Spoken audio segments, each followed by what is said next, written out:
বিসমিল্লাহির রহমানির রহিম। আসসালামু আলাইকুম। দীর্ঘদিন অসুস্থ থাকার পর আপনাদের সামনে কথা বলতে পারার জন্য আল্লাহর কাছে শুকরিয়া আদায় করছি। আমার কারাবন্দী অবস্থায় আপনারা আমার কারামুক্তি ও রোগ মুক্তির জন্য সংগ্রাম করেছেন, দোয়া করেছেন। সেজন্য আমি আপনাদের সকলকে ধন্যবাদ জানাচ্ছি। দীর্ঘ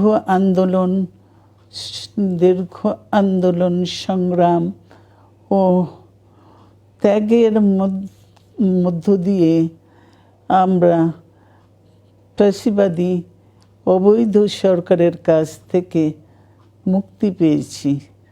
আমি আন্তরিক ধন্যবাদ জানাতে চাই আমাদের বীর সন্তানদের, যারা মরণপণ সংগ্রাম করে এই অসম্ভবকে সম্ভব করেছে।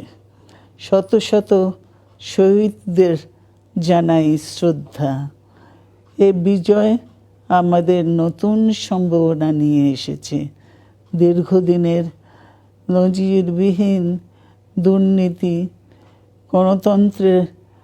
গণতন্ত্রের ধ্বংসের স্তূপের মধ্য থেকে আমাদের নির্মাণ করতে হবে এক সমৃদ্ধ বাংলাদেশ। ছাত্র তরুণরাই আমাদের ভবিষ্যৎ।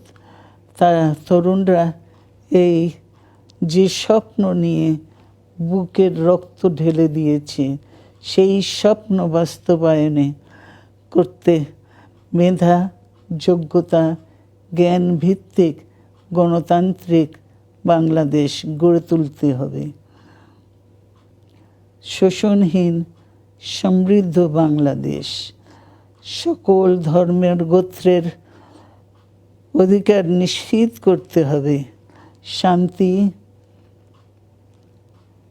প্রগতি আর সাম্যের ভিত্তিতে আধুনিক বাংলাদেশ নির্মাণে আসুন আমরা তরুণদের হাত শক্তিশালী করি। ধ্বংস নয়, প্রতিশোধ নয়, প্রতিহিংসা নয়, ভালোবাসা, শান্তি ও জ্ঞান ভিত্তিক সমাজ গড়ে তুলি। আল্লাহ হাফেজ। বাংলাদেশ জিন্দাবাদ।